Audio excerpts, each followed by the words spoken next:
bakanga vital mais naloba ndenge to ba yom to bomisi mutu tu comprends. OK. Parce que Vital Kamerhe est directeur il y a cabinet il y a président Félix donc nyonso Vital Kamerhe azo sala fu ezala sous l'œil vigilant ou sous contrôle ya chef de l'état oyo aza de konabiso Félix Tshilombo Tshisekedi ozomona mais apparemment le rôle du président Félix il azaki na ekara na ba effervescence de balobara ya autozwa et ça qui est confiance non la confiance n'exclut pas les contrôles hein mère na biso no loba so bisi maman camarade nanga la confiance n'exclut pas l'attention faut faire trop attention vous comprenez mutazaka mutu pichu mwanza imba mutazaka mutu akoma nzambe te vous comprenez donc Vital Kamerhe se croyait un dieu un petit dieu. Donc, mais c'est lui qui était le tout-puissant apparemment. Donc, il se croyait un petit dieu. Na pouvoir où il y a Félix Tshisekedi. On dirait président Félix Tshisekedi a commencé les sous donc on dirait bazaki des présidents quoi. Donc président apparent, na président moko aza na moi kobombama mais azo poser pe ba acte na ye. Tu vois? Tous on a des comme quoi comme biso ndé qu'on a biso Congo Plan TV ce que commis il faut localiser biso bisika ozali Congo Plan TV a commis courage mon frère Kamerhe aza moyibi azo mérité que ça na présent yoka voilà Congo Plan TV ndé qu'on a biso à Congo Plan TV bon na olingana no o rectifier mukia Kamerhe aza na moyibi te. Donc jusqu'à la preuve du contraire, Kamerhe aza sous map, aza na sous mandat d'arrêt provisoire. OK. Et ça loko là bon, on a juriste mais na débrouiller quand vu que na ba mastebele ya ba juriste on avanda na bango. Kamerhe ba soupçonna ki ye na eloko moko boye. Ba bengi ye, ba yoki ye. Mais na koyoka ba yoki ye loko l'enquête est silité. Ba lingite ba tika ya zonga na ndako parce que a koki ko influencer ba enquête. OK. Ozomon a koki ko influencer fonctionnement soit déroulement ya ba enquête. OK. Pona yango fu ba isoler. Donc 5 jours après ba ko benga Kamerhe a kozonga na parquet na biso ya nini oyo ya matete. Na ba koyoka ye lisusu. OK. Ce qui bayoka ye lisusu ndeko na biso Kamerhe ce qui ba yoki pe lisusu alobi susu a convaincre bango souté moi doute peso ezali ba ko zong susu na makala sur 15 jours lisusu Rodriguez Ranger TVP. Donc jusque là comme nan il n'est pas condamné hein to azana nous na moi présomption ya moi innocence quoi. Voilà. To bengena moyibité to za un peu pressé ko bengena moyibité quoi. Répondre à bi azana moyibité azana mandat d'arrêt provisoire. Donc to zela jiti ça ça na e. Rodriguez Ranger TVP a commis le bi il doit rester là-bas même pendant 3 mois pour atika moyibi. Aïe congolais. Bon, nayebi ke bande ko na biso tout bana méchant. Hein? Bazo lo bana méchant. Ndenge lo bana ndenga kini quoi méchant. Mais yango alobi ke to salempe ba professionnel to kende biso bata Congo biso bata état de droit na ndenga droit jusque là Kamerhe azana no condamné te hein azana ti ba ne ba ke comme si pe balinga ko tcha Kamerhe na ndaku na ye mais sous surveillance ya résidence surveillée mais bon na habité ba juge bango ba mona kini ke non peut-être na ndaku na ye moi influence moko boyego ya c'est mieux avant d'ana kuna balanda ba enquête moi 5 jours oyo après ba robenga ye aya li mais Kamerhe a olobaki mais place ngo olobaki biso to monike eza o ye ako se justifier li sous bon so ba mo pe moi doute eza moi ba katele na ezate ba kozong se sous makala bazong se sous 15 jours li sous après akoya li sous donc si ba ko katela ba bi non ya solo oyibaki soit ba to moni vraiment que oza voleur oza détourneur boyna boye wana nde ba ko katela e bolo wana vraiment de casier judiciaire baby et bona boye a commis condamné et tout Caméré à Makala, autozonan de Konabiso, Michel Lutete. Leko tika kokosa oyebi bien que aza moyibi. Conscience na yo pe ezo lobela yo. Soki ozo kote la ye, yo pe oza moyibi koleka ye. Aïe, de Konabiso, Michel Lutete. Alobi kokote la caméra était aza moyibi. De Konabiso, Michel, na lobi ke ngazo kote la Vital Caméra était. Vital Caméra aza mutu, aza na ba qualité, aza pe na ba défaut na ye. Mais sur le plan de droit, parce que Caméra va juger nanda goûter, va juger na parquet. Vous comprenez? Ce qui ont dit que ba lobi ke aza sous mandat d'arrêt provisoire. Vous comprenez? C'est que dossier est en cours, dossier est facilité. Parce que bisona bino, ezana mutu moko a cette caméra a volé combien? Vous comprenez? Tous les Zélandais, il a volé combien? Il a détourné combien? Peut-être, au moment où tous les caméras muta volaki, mais caméra muta volaki te, a koufi na ye liwa, oyo ya, bilo comment on va dire que na classe, makaku na musele ketete, oyo tambola ramoni na caméléon, caméléon, Amélie makako amatia meli masanga papa batu na nzeta mbila ameli masanga ba kangi bango makaka lobite ngam na melite bobo yeba ke bobo do découvrir nana melaki masanga botala nanyo azotambola neti na côte na kwiti ba moni sur caméléon azotambola ba bike caméléon mutasali nini mutameli masanga ba kangi caméléon pe na tourna ye na sinsana caméléon pe na tourna ye abi makako pe fona son c'est prise bazo tambola makako azu ya tumbi zamba nani oyo caméléon pe atumbi zamba tango caméléon atumbi zamba ba villageois pe ba yobi ba tumbi zamba bité ngala tumbi zamba te yo ngai te bon pobo ye banana tumbi zamba botala nani bo mona maboko neza mwindu yende atumbi zamba donc mutu moko ya kokufa pe na place mutu mususu. OK, donc tous en apprécié quoi. Alexandre Nancy a commis l'état azana droit ya kokangaye soki po asalaka na l'état pe aza moyibi aibi l'état fraude wana Alexandre Nancy mtalobiango ndeko na biso répondre nano Alexandre Nancy. Alexandre Nancy a lobby ni bandela sous maman. Alexandre Nancy a lobby l'état azana droit ya kokanga caméra. Donc ça te que po asala na l'état akangaye te doit sali fraude. Madame Alexandre Nancy, ndeko na biso na éviter aux maman to papa. Merci mingi na ba intervention na bino. Vous avez totalement raison na ndenge bozo kanise là. Parce que ftoye baka ndenge to kanisa na ndaku na ndenge mboka etambola eza des choses différentes. Tu vois? Donc na ndaku to kanisa ramba moko. Ce qui l'état va ndako fonctionner ndenge ndaku e kanisa. Mais bakanga ka caméra alinga ya parqueté. Ka place ba na ndaku na ye bakangi ye batombole bakena makala bache.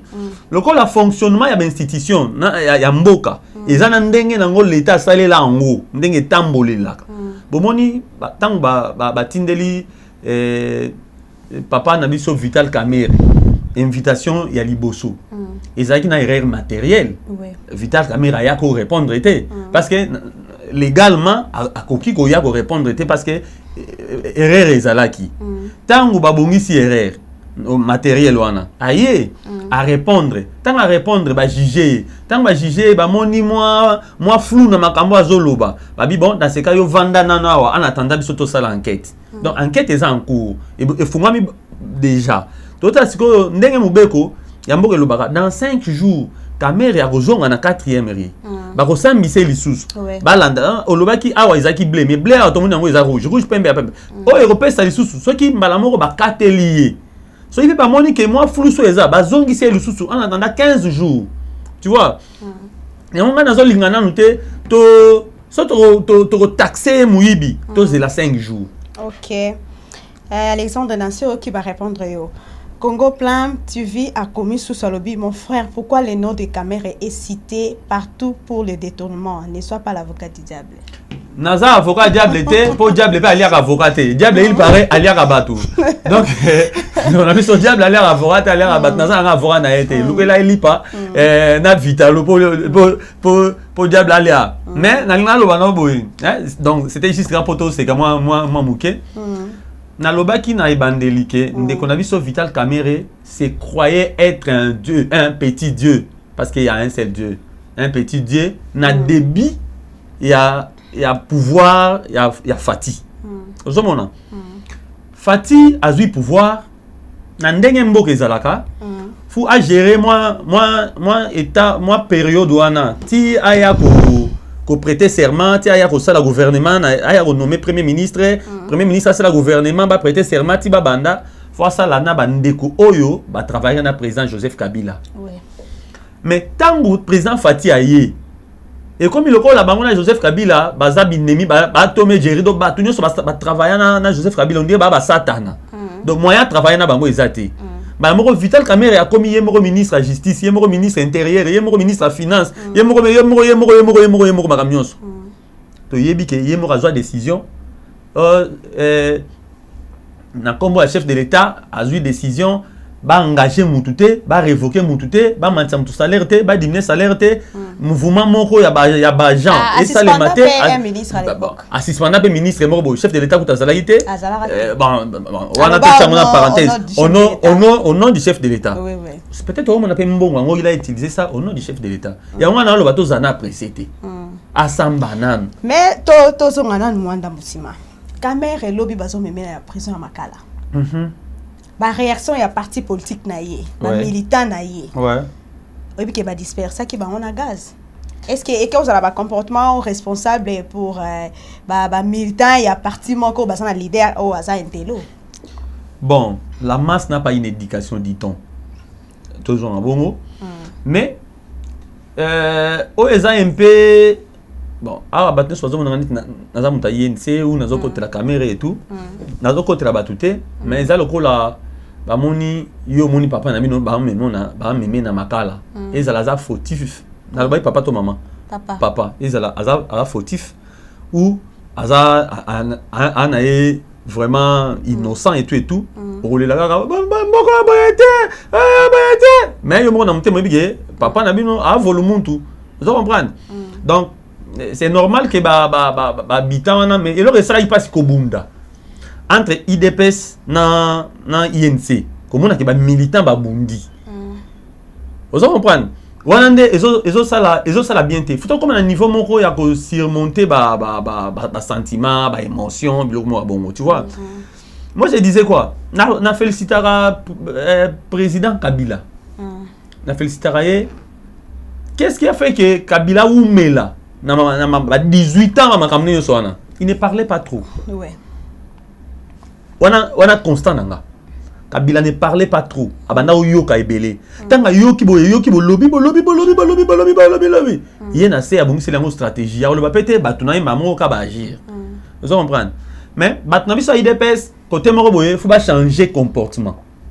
Ndenge na bango parce que bango ne batwa na pouvoir. Vous comprenez?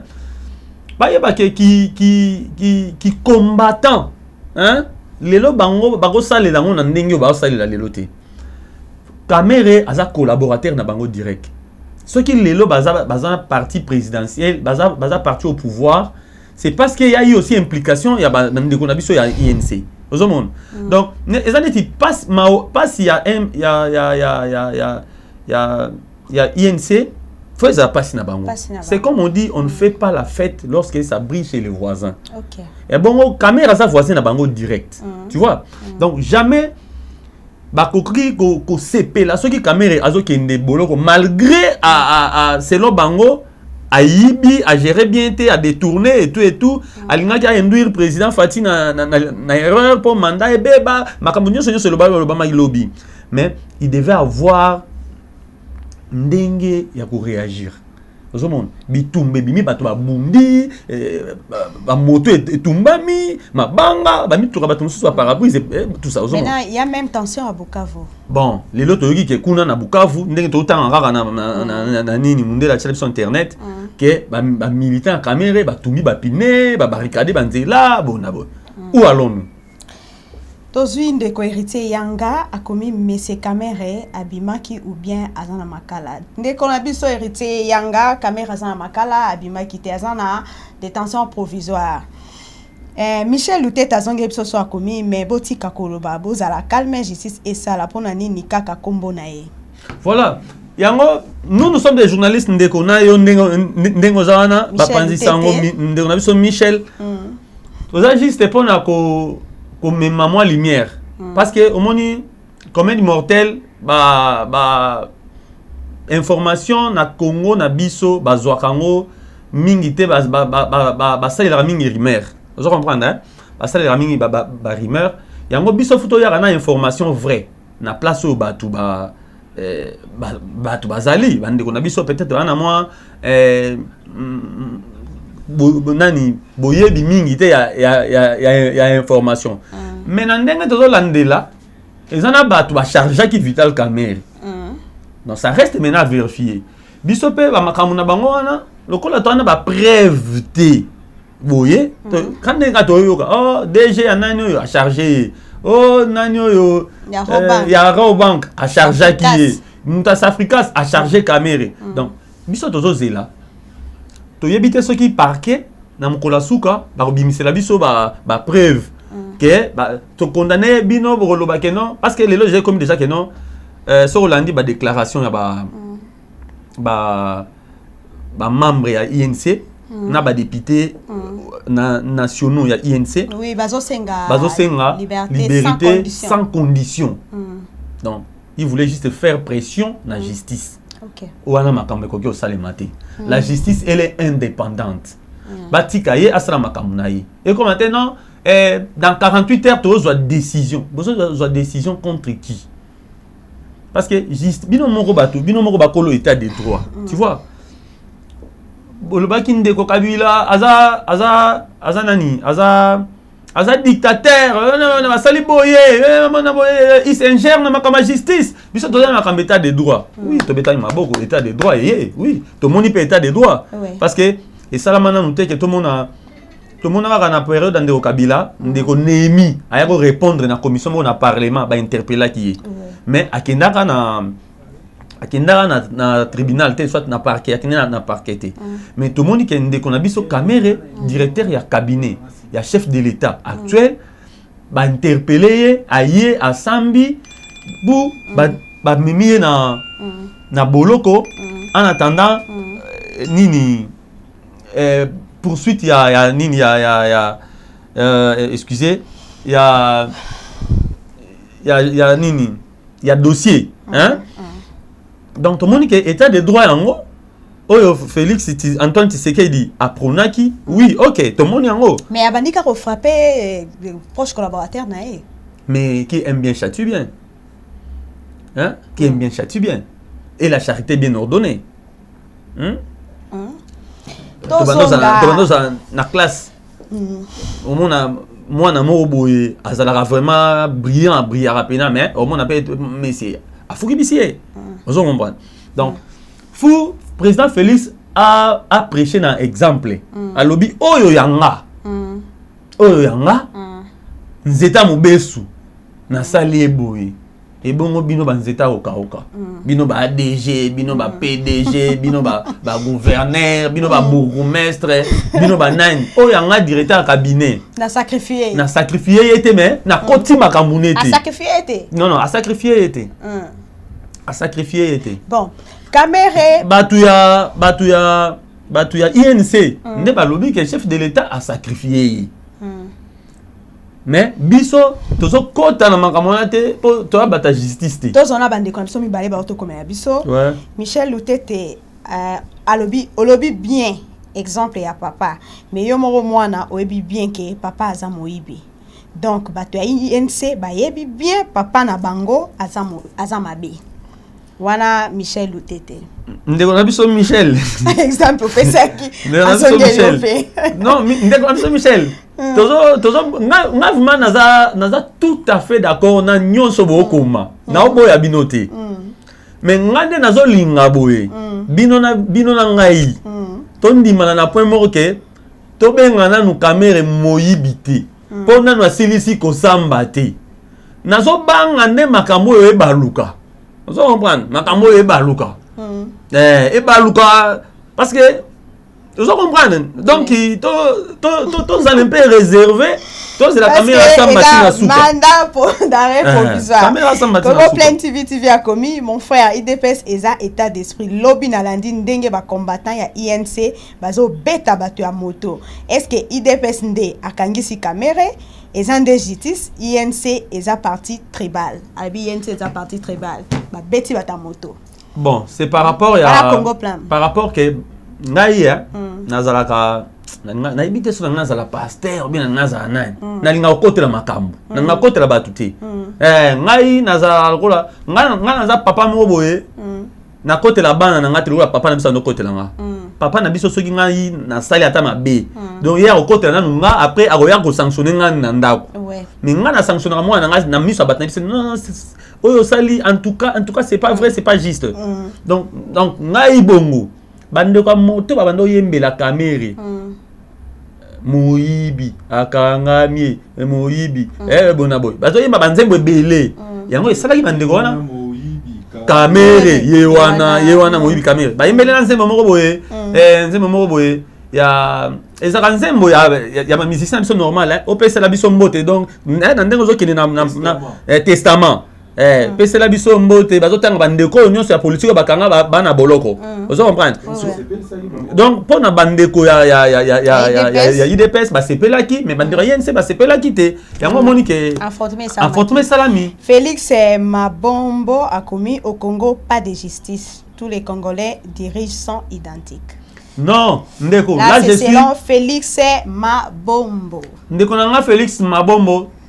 Là, moi, je ne suis pas d'accord avec vous, permettez. Eza opinion nanga. Ouais. Na Congo, il y a la justice. Ndeko na biso oyo Vital Kamerhe. A suspenda ministre des Affaires foncières et gouvernement ya Tchibala. Ministre Maître Lumé Adou Maleki. A traité insubordination. Nan kanda ye ezalaki insubordination donc azo respecter mibeko ya hiérarchie. En plus à lobby abima na ba frontière ya mboka te. A lobby lisusu atie na disposition ya justice. Place na mona ke na mboka na biso justice ya ali. Ouais. Vous comprenez? Na bete la justice na biso maboko na ndima ke na Congo justice ya ali. Honorable Lumea, aujourd'hui, actuel, présentement, Aza honorable, Aza ministre était, à député. Azela, premier jour, deuxième jour, troisième jour, quatrième jour, vous, justice est bien été. Le cas là, abandon qu'on reprochait dans le côté, Ami Memi. Vous comprenez? Ami Memi, dans la cour de cassation. Non, le cas là, Zéli, vous avez bien, Ami Memi. Ah, batamala pe batalaka. Mais comment on est Lyon Soviana? OK. Ami Memi. Ba biso mais biso to sami son ndeni ko samba ke sambi samuteza ka ke ezana plainte. Ko to ezana mutu mo afundi yote. Ozomon? Ouais. To ana plainte awa mutu mo afundi yote. Lokola ba lobi ke oyiba mapanga bato teka mapanga batu. Futo mo na mutu mukolo lupango aye awa no na fundi lume ateki lupango nanga. Mais mutu afundi yo azate papa zongo na. Ozomon zonga na yo oza libre babengi na aner babengi ana dossier kunate babengi na DGM dans son dossier était vite et lo yate babengi mais baloba ki abima na frontière te na Congo on so kande ko le tosan dossier à Cameroun na sili sara nino dossier à Cameroun Cameroun garat mais qui a signé que Lumé abima na frontière mboka te bon Lumé ake na aéroport Anjili na DGM abimi ake Belgique. Aux États-Unis. Oui, abimi à États-Unis. Abi peut-être aux États-Unis, babo sani. Oui. Azongi abimi à Belgique, azongi. Donc dossier est hâté. Merci la bande. C'est pour autant que la Congo justice est ali. Ceux qui ont foutu pendant le yenge parce qu'on a pouvoir. Makamon est le cas. Vital Kamerhe a passé nuit dans la belle étoile. Ouais. Sous map donc mandat d'arrêt provisoire. Yeah. Mais na koti kuna na moni de kwa biso journaliste Guy Bachika atindi document moko à lobby premier président de la cour de cassation a signé document moko donc a renvoyé ba faire union sauver l'état d'urgence donc pas de ni ba troupement la justice ba bloc bon ba dossier judiciaire union so donc a renvoyé en jusqu'à ce état d'urgence et ça conclouer Kamerhe ou bien ils ont dégainé bon pour au lobby 5 jours il y a map il faut pas benga mais si le président a une décision peut-être président il y a cour de cassation premier président à cour de cassation peut-être à Saleli maloba ya chef de l'état loba qui et si quand 20 personnes bas à la soutenir manifestation rassemblement il y a 20 personnes excusez parce que sur Otali lelo déjà to comme na 200 et quelques cas il y a coronavirus un attroupement lobby c'est que faut un attroupement lobby il y a un bangisi premier président wana selonga et bangisi premier président wana po batuba attroupement bongo ezala souté to zala nanu na ndenga confinement na ndenge tout mais ce qui peut ezake ndenge batu bazo raisonner que ndenge lobby wana ke ekoki kozala te ke ba clouer caméra ke aumela nanu kuna na tanda ba sambisa ye malgré à cause ane pe innocent tango ba bimisa ye mais déjà là ba 1 mois ba 2 mois bon wana nde état liga président pourtant azo ki idée à signer lettre ne wana biso ça ina biso te état le président ya cour de cassation.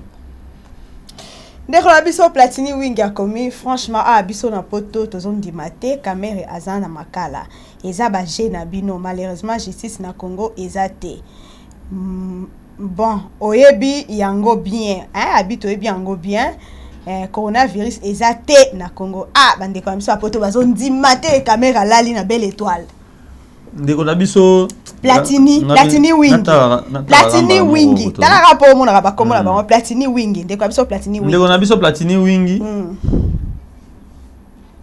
nga na répondre na Congo justice ali so na Congo justice ezalaki te mbele lelo Mike Mukebai abimi présenté donc justice ezali mais la justice n'a pas lelo et ça soutient justice à kala que justice y a pas plus fort na justice y a pas plus faible tout le monde na minito yo to commission oza na raison na yo na raison na yo na likambo nyonso moi santé ata arbitre azana équipe na ya komisa vous comprenez on a siffler bien bien pour anem ta vita soit pour anem ta renaissance mais azo siffler mais na kati na ngana équipe nemo a komisa mais na kota souka na justice à Congo ba rendre pena justice que Kamere, c'est un citoyen comme Aigle Manouana, Nazaboye, comme Tonton Kalanga, comme Didi Nzonzu, comme Yopen de Gonangaï.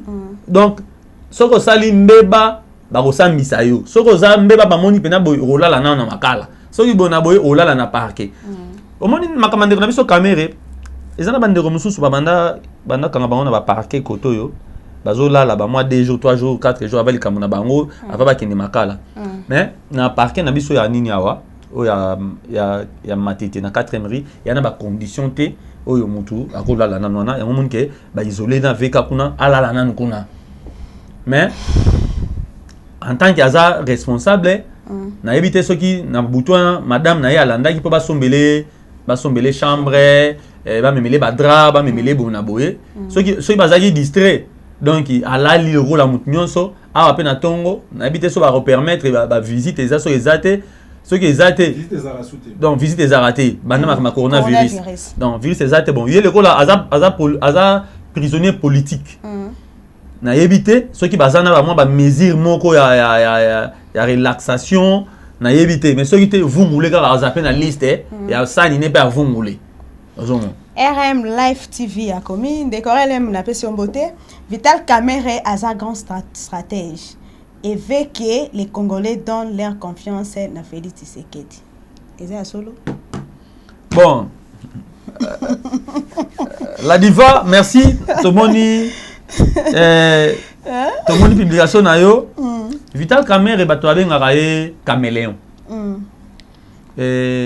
Babenga les sousunani les pacificateurs jusqu'au bout. Oui. Babenga les faiseurs de roi. Babengaï. Bon. Oh, ils ont engagé Rachel. Ça n'engage que Rachel. Ce qui est la stratégie, est-ce que Vital Kamerhe pena rondima ba me maye na prison pour appeler ça Félix Batouebele na simana ba non en tout cas état de droit bravo préparation à 2023. Or en 2023 les candidats c'est Kamerhe c'est le accord na bango. Parce que bango moko bata INC bazolo bake oyo ezali pour ba débarquer Kamerhe na 2023 à la candidate. Vous comprenez? Ouais. Bango mo ba lobby lisusu ke ezali il va gérer à Kabila na Félix. Félix parce que ma caméra l'Obama. Sur biso en tant que journaliste, tous les journalistes sur radio trottoir et l'Oba. Tozui, to discerner, tozui, to fignoler, tozui, to tamiser, tous les journalistes. Tu vois? La monnaie de Konabiso Félix Mabombo, lui, il nous écrit depuis Japon. A commis avant Kamere est égal après Kamere Vital. Nous voulons voir cet état de droit au Congo. Je suis au Japon. Na Japon, Félix. Negonanga Félix, Ndoya chef de l'État. Na pession moté, na Japon place aux Hollanda biso. Avant Kamere n'est pas égal après Kamere parce que après Kamere est bandi naonte. Donc après Kamere il faut battre directeur ya cabinet mususu. Peut-être dans parce que na administration na habité ils a combien de jours il y a vacances oyo ba koki ko côté là intérimaire ou bien et tout ça. Donc nous attendons toujours c'est la totale mais ce que ça que les distraction bah ça il peut pas ça la baisse va distraire biso na loba qui la émission moko na ça qui lobby so botali na chaîne na biso partenaire qui quitte info beaucoup monde na loba que ceux qui va sali que ça baisse Congo eza Congo ya 1960 té auto zalaika kana universitaire moko awa congolais nous ça comme stratège congolais nous ça comme politicien parce que tant yo zo raisonner na ndako na yo na bantu na yo ba congolais mo bope na coin bazo raisonner pe bazo salela pe stratégie tu vois. Donc après Kamere donc avant Kamere n'est pas égal après Kamere faisons confiance na justice na biso pe tous à la sûre que mboka na biso ebonga. Ah Michel Lutete ensemble ta polémique Michel Lutete alobi afandana nkuna balobela biso peteke aza maladie po et comme que o abimana no po aza maladie kuna azaka makasika na ngungi na courant pe ezala te.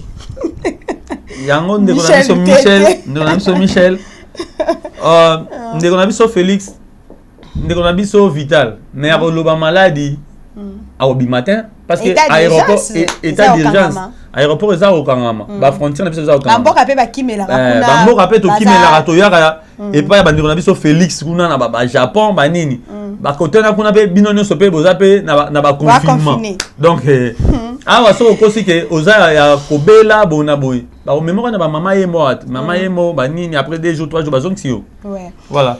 Vital Kamere a passé nuit naé à Liboso na prison centrale ya Makala. Oh, ils a vérité surtout dans so beta c'était na bande comme ça potopo jusque là bazon di mangoté. Bande ko va faire na Paris. Bon, c'est parce que bande di mangoté mais na ebsibino que tous en okende tout droit vers l'état des droits. Donc et bandit déjà président de la République a frappé l'un de ses collaborateurs et puis direct proche aussi. Vital Kamere audio moko ezoli kamese aigle.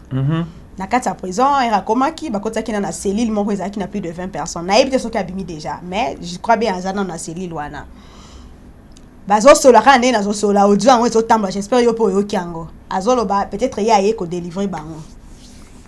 Terme wana zo comprendre te aye ko délivrer bango. Bon, nga peut-être na lingi mingi te na sala na cha attention ebele na kacha audio wana pendant ndima ke za vrai salami na kacha cellule kuna na prison bon ikoki pe ozala fac na habité mais ba prisonnier politique na habité so ba pesa bango ba tikela bango libertaire ozana na ba téléphone na bango na habité. Or et ça pardon et ça non seulement audio mais il y a aussi des images où ils ont mon qui na kata prison ndenge ba mbeto wana un étage au batela ba prisonnier il y a Vandina Kiti est-ce que l'union na beneza yi c'est ça le problème parce que na ba prisonnier politique il y a ba trame il y a ba Vital Kamere ba zona moi ba pavillon na ba moi chambre et salon a rechaper moi réfrigérateur naïe et tout moi téléviseur et tout vous comprenez wana ko vraiment minimité maintenant là a regarder délivrer banane il n'est pas Jésus-Christ azam touté a délivrer yo bazolo ba oyibi oyo kota boloko oyo délivrer banane a délivrer mon touté vous comprenez a délivrer mon touté akende ko renforcer ba ça la orchestre ceux qui orchestre na bango ya bato ba détourner mbonga mboka mais nga souci na ngane za boy na nyonso wana si c'est vrai que Vital Kamerhe aza coupable na ba makambo wana avant kende makala pena ya solo ki bakateli boloko pena 20 ans 10 ans 5 ans une année une semaine fois zong sana la donc vous baye ça ya zong sana mbongo place ezali tozui na trésor public après ceux qui bakokchaye na makala pona infraction donc mais mbongo na zong ça parce que makambo so lega na ba réseaux sociaux nga kondima nyonso na nute ba papier o ya ba virement ya ba transfert hein ba mbongo ekendeki na côté place ya banotanga ngo fala comme docteur na Grèce banini ce qui ezaki ya solo ba makambo wana eza vraiment ya solo azon sana mbongo ya mboka avant kende boloko est-ce que aux assure que Vital Kamerhe va condamner ngai ndeko na yo lobi na lobaki ke Vital Kamerhe ba okangete mais aux ai surpris na émission na ça qui lobby on a lobby ba ndeko ba biso na chaîne na biso partenaire na Kikwit Info ba mona ke lobby ngai na lobaki ke ba okanga Vital Kamerhe jamais parce que azali collaborateur direct ya chef ceux qui ba kangiye ekosenga moi mboka ekokota moi ba problème parce que hier akosenga na ba ministre na ye ba démissionner ba longa na gouvernement et tout mboka bona boy mais nazaki surpris tant na ke na caméra babi awa caméra ekota te après na yoki boybu mutu rayon les okende to za ba moto to landa to yeba ke wapi bu makala donc na retard na moya ko filmer ati donc nandimaki teke ba okangaye mais akangami malgré ça provisoire mais na mboka na biso balobaka na ko sieta na ko kweya eza ka eloko moko donc on a ngai à la lit déjà na makala eza déjà leçon il y a déjà leçon maintenant pour la bande qu'on a biso ya INC invitation bazalaki trop agité mais jusque là depuis temps on a les kaiwa na permanence na bango na enseignement déjà l'état congolais a placé déjà ba soda via incident c'est ça maki lobby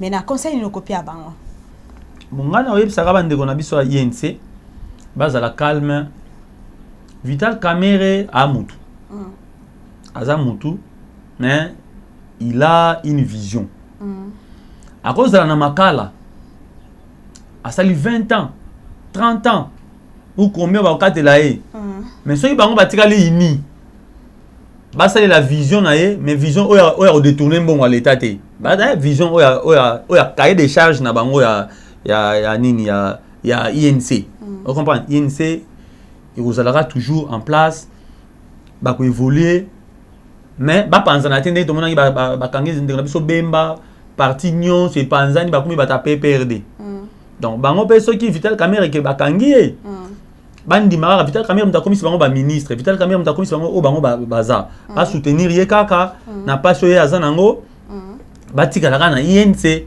bazalaka timu ko bazalaka timu ko le ya obima donc ba prostituée politique ke. Une autre question me revient depuis hier na eba ke Vital Kamerhe alali na makala akosenga so ba condamné ye ouais par exemple na lobi te ba condamné mais lobi soki Vital Kamerhe il va pas demander à ses ministres de démissionner comme il avait fait dans le gouvernement Tibala.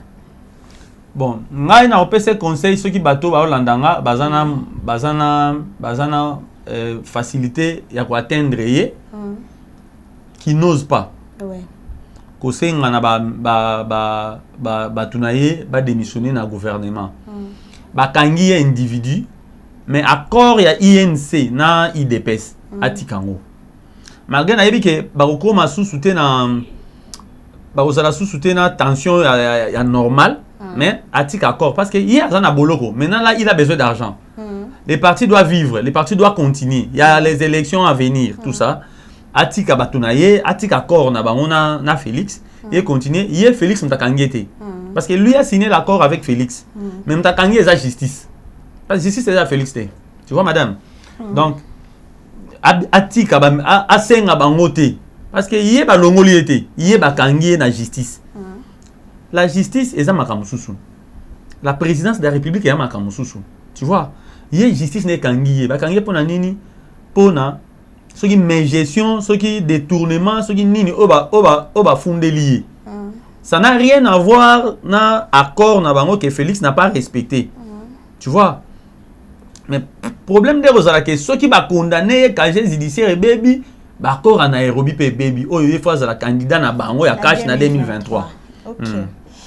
Merci beaucoup Nabalandia Congo 11 TV toi qui leo na émission spéciale ozo lobela makambo ya arrestation provisoire ya ndeko na biso Vital Kamerhe ndeko na biso Vital Kamerhe donc Vital Kamerhe alali na Selembao leo na commune ya Selembao donc lelo alali na Belle Étoile ya ndako na ete mais plutôt alali na Belle Étoile ya Selembao bouti kolanda ndeko na bino Aigle oaza analyse politique asala analyse na ye par rapport à arrestation na ye mais alobi ezana nous mandat d'arrêt provisoire tous en précédé nous allons revenir après 5 jours ce qui va respecter après 5 jours ko beng sa Vital Kamerhe na parquet à Matete ou bien par rapport à lettre à premier président ce qui premier président à message asali nini a lobi na lettre que Kamerhe azaka exceptionnel akoko ko le calabar pour que ba sambisa ye ngana rosenga na bande on a biso justice pour tout le monde a été que acharnement tout le monde a pété que ça comment on appelle ça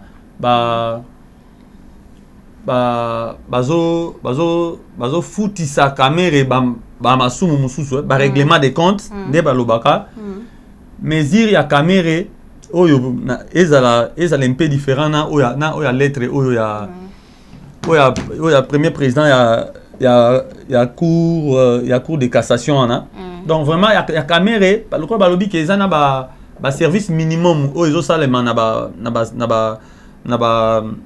institution nyonso ya Kamerhe vraiment ba respecter moi 5 jours ana ba bengaye pour ce que vraiment bisonne tout le monde que ezali règlement des comptes, acharnement, le mois bon. Tu vois? D'abord, héritier Yang Azongel Bisso qui était convoqué, mais c'est Kamerhe.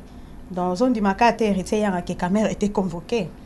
Et dans la Bisso, héritier il est où? Héritier Yang, bon, il n'a pas précisé là où il est. Oui. Il y a Platini Wing, il a commis mon frère Félix Azan à Bruxelles. C'est vrai, aux Assir Kamerhe à Kosala, c'est toujours Namakala. Est-ce que Félix Azan a coronavirus? Bon, naza information te. Naibi pété place. Répondre Naibi pété place au cabinet à président de la République, ba auto ça a démenti wana il y a 48 heures passé là qui on a tweet na bango, ba démentir et loko bazolo ba que président de la République a atteint en Covid-19. Donc le président est en bonne santé, donc azape libanda mboka te azali. Latini Wingi président azan la kati mboka. Bandeko balandi ya Congo 11 tokomi na suka ya émission na biso Vital Kamerhe alali na kati ya prison ya Makala bao bazondi mate bondi na biso tous la justice asama msa na ye nous sommes vers la direction il y a état des droits au président de la République à lobaki na discours na ya liboso abeta qui c'était sur état de droit Kamerhe a été frappé preuve à neke alali na kati ya prison ya Makala. Merci beaucoup bozaki ebelo bando landa biso na pesi loba ya suka na ndeko Aigle pour apesa ata moi pona moni azana makanisa ko pesa batu mbote apesa ata batu mibale mbote pour que to silisa makambo nyonso. Merci. Non, ngai na monde na biso Michel Lutete azo koma mais nanga lo wakaboy. Le Congo doit devenir un pays fort et exemplaire dans Centre-Afrique. Parce que c'est la première en Afrique. C'est une Afrique nabiso centrale. Comme on a Makambo et Salami Lobby. Où il y a des nabiso Vital Kamerhe.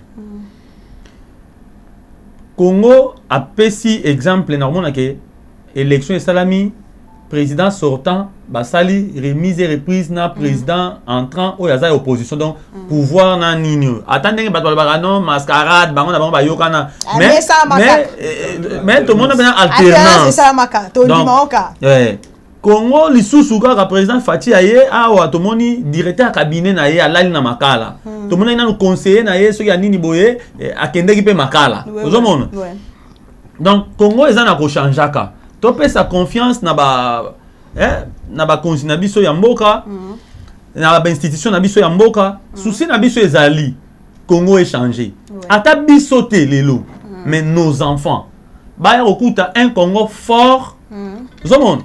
Donc une république forte na makambo nango nyonso ozomona bana na biso ba bénéficier ba profiter na Congo na biso tu vois na landi ndeko nanga oyo akomelinga awa na ki normal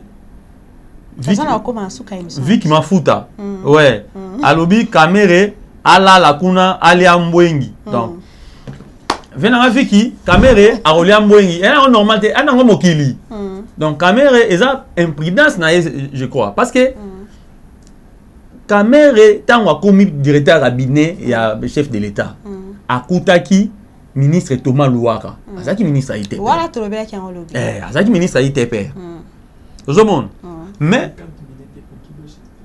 ye alingaki asalela bango te ye amisalela ne ye akoma na centre makambo nyonso ozomona makamba bakisi yake ndiko somba makamba mungwa yake ndiko somba makamba nenda somba tala lelo. Merci beaucoup monsieur Aiglé to sepeli mingi leo na kotanga bino bozaki ebele bokomé biso mais le temps c'est de l'argent, il y a la technique qui fait déjà le signal. Donc nous allons revenir après 5 jours ceux qui va convoquer sous caméra longue makala ayesu sous 4e rue tozala wana pour la bino ba précision nyonso mais ala lila na makala dans botika malamu. Merci beaucoup.